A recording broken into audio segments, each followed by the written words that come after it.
Russia's intervention in Ukraine has been called a new form of warfare. Dubbed by some as the 21st century's first truly hybrid war, Russia's novel tactics have involved the secret deployment of conventional forces, along with support for local militias and a massive media campaign. As the fighting has ebbed and flowed in East Ukraine, this information offensive has been fought on an array of parallel international fronts. Arguably the most decisive front in this info war has been Germany, Russia's key EU partner and also the European Union's most powerful member state. Ukraine Today spoke to Andrej Novak of Germany's Green Party about his country's role on the front lines of the Kremlin Infowar. Eastern Europe policy specialist Novak is a frequent visitor to both Ukraine and Russia and has been an outspoken supporter of Ukraine's move toward greater integration with the European Union.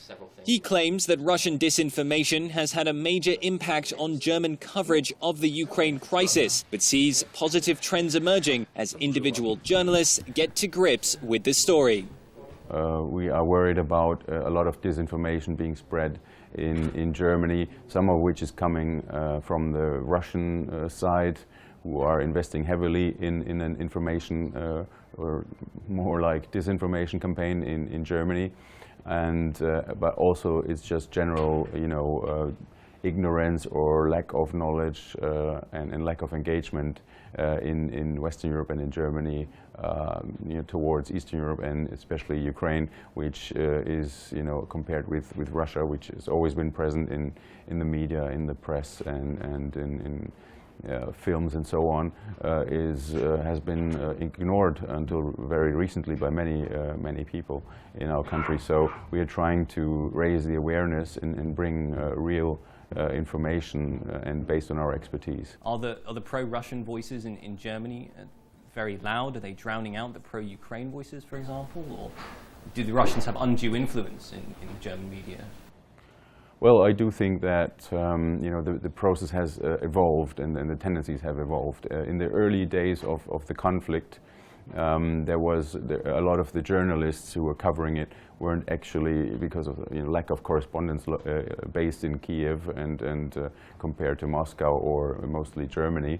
A lot of them were new to the story of Ukraine, and therefore there was when you get free information and footage and pictures from Russian news agencies, or if they are much cheaper than what other agencies charge, then a lot of the editors charged with writing an article on this, they just use the easily accessible and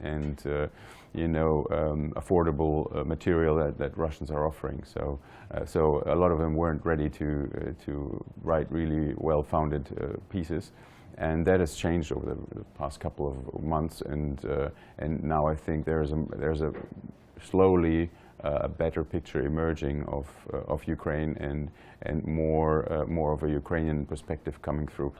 Novak says that the downing of Malaysian Airlines flight MH17 over East Ukraine on July 17th has played a major role in shaping German attitudes towards the Ukraine conflict. The crash of the passenger jet has been a key battleground in the info war. In the wake of the atrocity, the Russian media offered several bizarre theories to explain the crash, including that the plane had been filled with corpses before takeoff by the US military and then crashed after a bomb preloaded onto it exploded. Germany's Federal Intelligence Service earlier this month concluded that Kremlin-backed militants were responsible for bringing down the airliner. In this plane that was shot down, there were more than 200 European citizens, around 300 people overall, many children, and to Western Europeans who thought they're immune to this and it doesn't affect them at all, they realized that if I'm flying, going on holiday, I could actually be in such a situation. And also there was footage from the crash sites and how some of the separatist forces were handling the remains of the victims and their property, and that was quite disrespectful in a number of cases, and that was I would say, PR disaster for for these guys who were before that perceived by some in Germany as anti-fascists who are fighting for a humanitarian cause, and that has changed their image. So since then there's a clear majority that sees Russia as the problem in Ukraine. Much of Russian disinformation on Ukraine has been based on branding Ukraine's leaders as fascists and Nazis. Novak says that has had special resonance in Germany. So first of all, most of the German public isn't ready to believe that a government, even more so a government of such a big important country like Russia, could actually lie to the whole world in such a persistent manner, and also in such a very insidious and smart, clever way. So most of them, first of all, tend to think that if they put information like that out, there has to be something to it. And so even if they don't believe it 100%, it's still somewhere in the back of the head and plays a role in how the whole situation is perceived. And of course, most Germans, that's something that is a process that the country has gone through to reckoning with the past and to clean up the Nazi past and to break with that. And because of that, we are sensitive to fascism, and that leads many people then to think that I have to support a force that fights fascism, and that I think has the Kremlin has tried to exploit.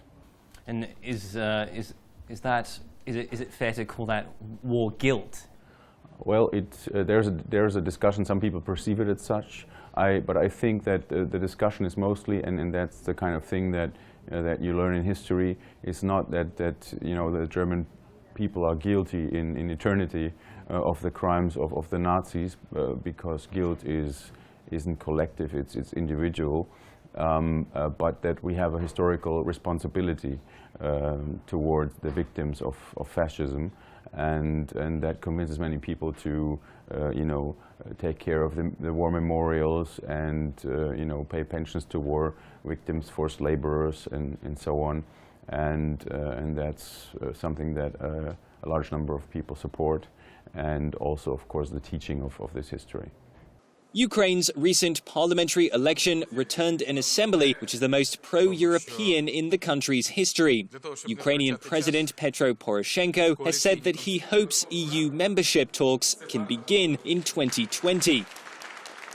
But even as Ukraine pushes on with the needed reforms, its ability to join the 28-nation bloc will also depend on how the country is perceived by the outside world. The aggressive media campaign the Kremlin has used to back up its troops in the weeks and months since they invaded East Ukraine has shown what that battle for hearts and minds will look like. And even when the guns in the Donbass fall silent, the info war is likely to continue for some time to come.